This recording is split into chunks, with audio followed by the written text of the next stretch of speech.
Hey there everybody, Amelia here from ameliamakes.com, and today I'm going to show you how to do the Jasmine Stitch.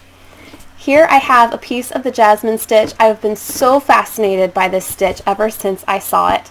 It is basically a combination of puff stitches. I've already done a video specifically on the puff stitch, and once you know how to do the puff stitch, there is just one combination of doing puffs that's needed to create this beautiful Jasmine stitch, and the result is incredibly squishy and soft and thick and good for so many things.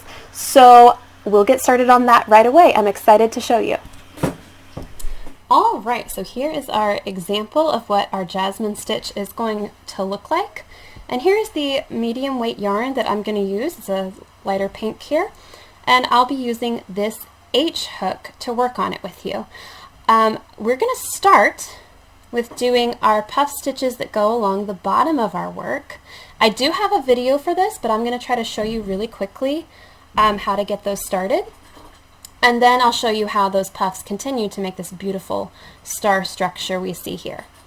So getting started, we need to do a slip knot and 2 chains. We do not need to chain the width that we want our work to be or anything like that. We just do 2 to get our first puff started. Now, the loop we have on our hook is going to get pulled out. That becomes the first loop of our puff. And we're going to go over and through this first chain. The chain that we made first, the farthest one from the hook. Pull it through and up. Do that 2 more times. So yarn over, through, bring up a loop. And again, yarn over, through, and bring up a loop. All right, we should have 7 loops on our hook. Now you're going to yarn over and keep that separate. This is very important.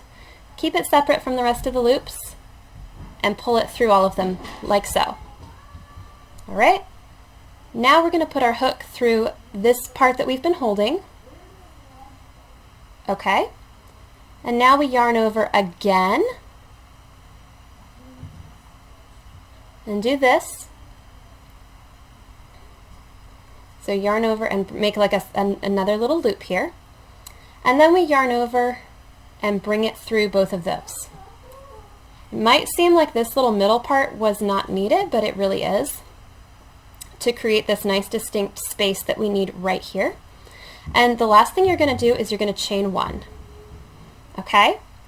Now, the reason that it's important to have a nice distinct space right here is because that's what our next puff is going to get worked into. The chain that we made last gets pulled up to make the next puff to start it, and then we're going to do that sequence where we yarn over and put it through here. Now we put it through this hole, and we do that 3 times and bring up a loop each time. So 1, 2,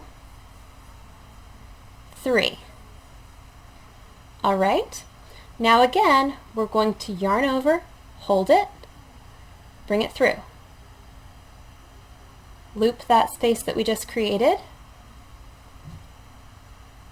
and create another loop by pulling it through. And then finally we yarn over again and draw it through both of those loops we have on our hook. Okay? We chain 1 and we can go into the next loop. We need to make as many chains as we want our work to be wide. So however wide you want your Jasmine stitch piece to be, you need to do that many puffs and then add 1 more. So I'll just work for a minute on the puffs and see how wide I think this should be for demonstrating. All right, I think this is wide enough for our purposes today, so I'm going to do 1 more puff.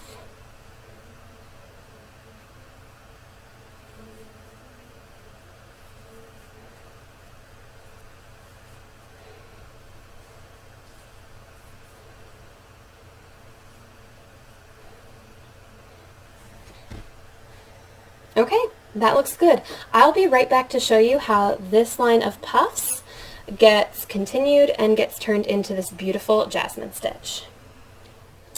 All right, now to turn this into this beautiful jasmine stitch. We're going to start our first actual row, and from now, or until now, we've been doing one puff at a time. But now we're going to transition into doing several puffs with all the loops and closing them together. So this last puff that we did turns into our side right here. It's going to get turned up like this as we work. And the next thing we're going to do is work into the top of this, and in this space, and in this space. So 3 places for puffs that we're going to work all at the same time. We start this by pulling up our loop and doing our first puff.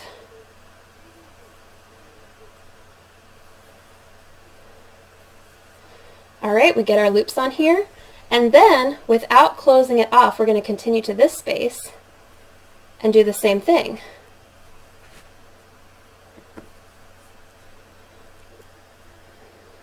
We just do 3 right here. That's the way I like to do it. And then we go on to this space, and we're going to go 1, 2, 3. All right, so we have a lot of loops on there now.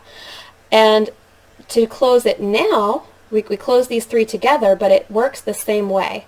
We're going to yarn over and hold it. I'm going to pull this through all of these loops, so you may need to do this in a few rounds, and you really have to hold this because you're pulling it further away. And then you take your hook, put it through the loop that you kept open here, yarn over and through, yarn over and put them together. You've closed all 3 of these together, and then chain 1. Okay? So you can see how already this is becoming more like how this one looks, and it works a lot like the star stitch, if you're familiar with that.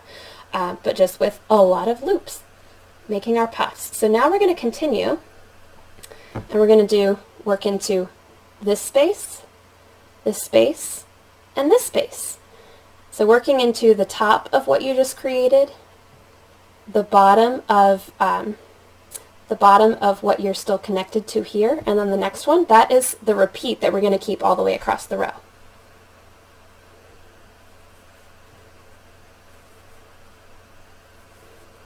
Okay, now into this one.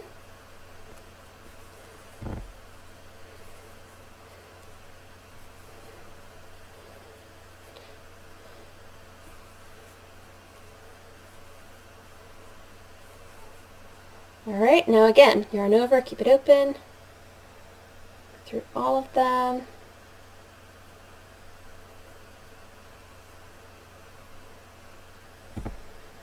Very good so far. I'm going to keep going all the way till the end. Alright, you can see I'm all the way at the end. I'm going to yarn over and work into this last space here, which is basically the first chain that we did.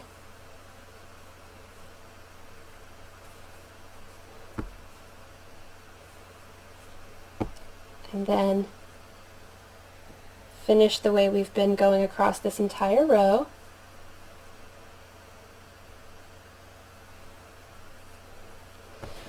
And I'm done with one row. Alright, now we are going to start the next row by doing one puff all on its own. So I like to just do that right from here. Go through the exact same process that we've been following. Alright, and then I'm going to go ahead and turn my work. You could do it after you turn. And now we're going to continue in the exact same fashion for the second row. So it actually looks like I'm going to run out of yarn, but you'll at least be able to see me get started. I'm going to work into this space first, this space, and this space. And that pattern is how we continue for the whole rest of our work. That is all of doing the Jasmine stitch. So let me see how far this yarn gets me.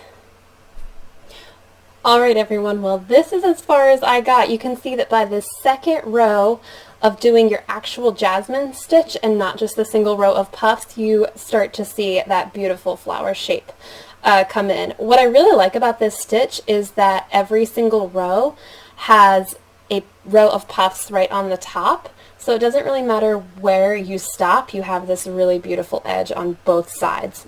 So I didn't get as far as I did with the sampler that I showed you at first, so I'm sorry about that, but I'm glad you got to see this go at least through part of row 3 so that you got to see me actually make these flowers. The resulting fabric that you get from doing the jasmine stitch is so squishy and so thick that it's just really fun to hold, and it's cozy is what I mean. It's very, very cozy. It's very stretchy as well, so you can keep that in mind for whatever projects you want to do with it. And just remember that because these are so many loops of yarn, it may be a little bit easier to snag than even other stitches. But I really like it. I hope that you have enjoyed this as well. And thank you so much for watching.